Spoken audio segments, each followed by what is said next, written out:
वाह, कितनी प्यारी लग रही है मेरी बहू, किसी की नजर ना लगे। आओ बहू, आओ, तुम्हारे घर में स्वागत है। थैंक यू माँ जी।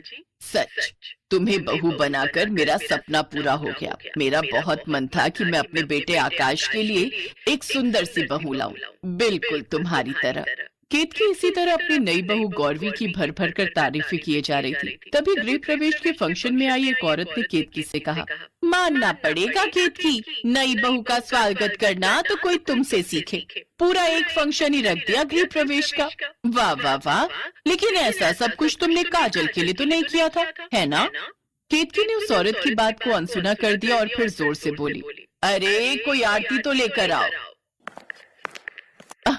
अब मैं आ गई माँ जी, मैं उतारती हूँ अपनी प्यारी देवरानी की आरती। नहीं नहीं, मुझे दे, तेरी काली छाया इस बेचारी दूध सी बच्ची पर नहीं पड़ने दूंगी मैं। केतकी की बात सुनते ही गौरवी के साथ साथ वहाँ खड़ी सारी औरतें मुंह छुपाकर हंसने लगी। काजल को ये बात बुरी लगी और वो वहाँ से चली गई।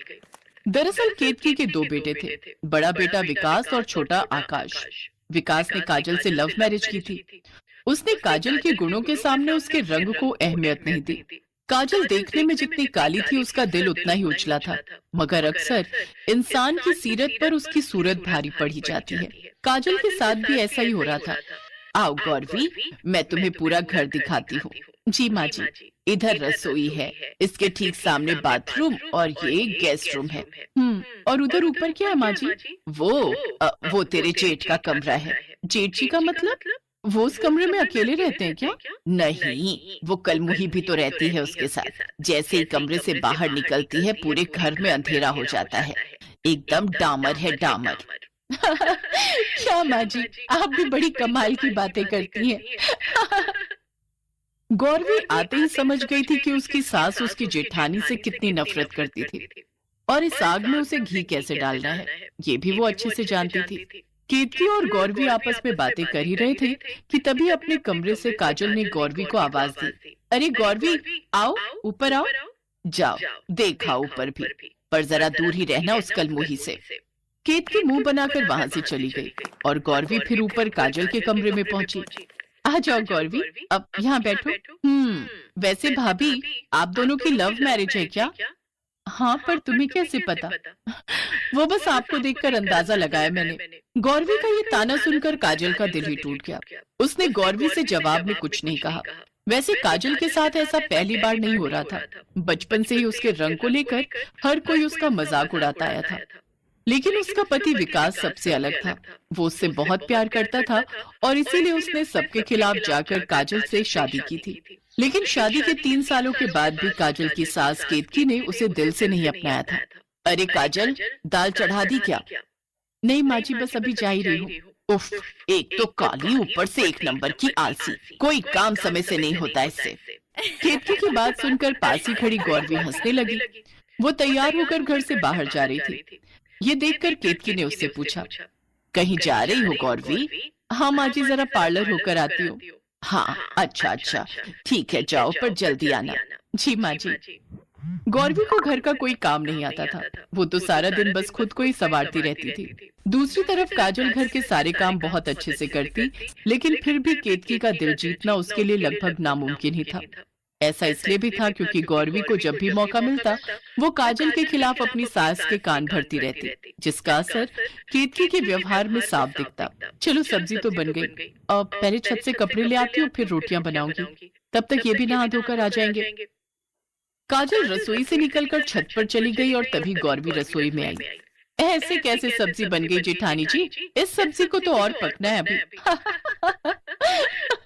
इतना कहकर गौरवी ने सब्जी की गैस फिर से जला दी और तेज फ्लेम छोड़कर वापस अपने कमरे में चली गई।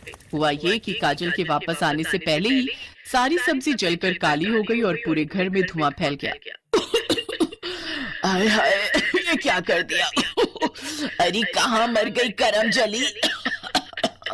शोर सुनकर काजल फौरन छत से उतर कर आई, जहाँ केतकी गुस्से से उबल रही थी। माँ जी, ये कैसे हुआ? मैं तो गैस बंद करके गई थी। अच्छा, और भूत आकर जला गए गैस।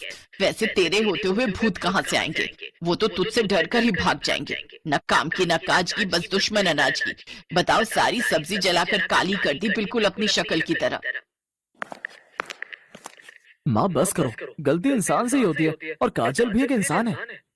तू चुप रह विकास। बस तेरी जिद के आगे मैंने इस गलमुही को इस घर में आने दिया। मैं ही जानती हूँ कैसे बर्दाश्त कर रही हूँ इसे मैं।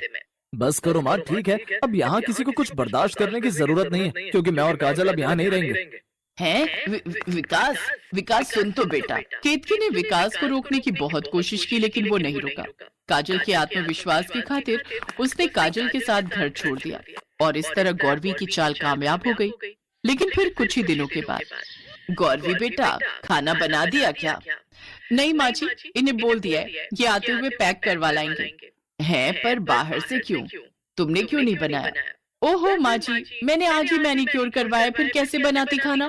इतना कहकर गौरवी अपने कमरे में चली गई। काजल के जाने के बाद से ही केतकी की पूरी गृहस्थी बिगड़ने लगी थी, क्योंकि गौरवी तो कुछ करती नहीं थी, ऊपर से अब वो बदतमीजी पर भी उतर आई थी।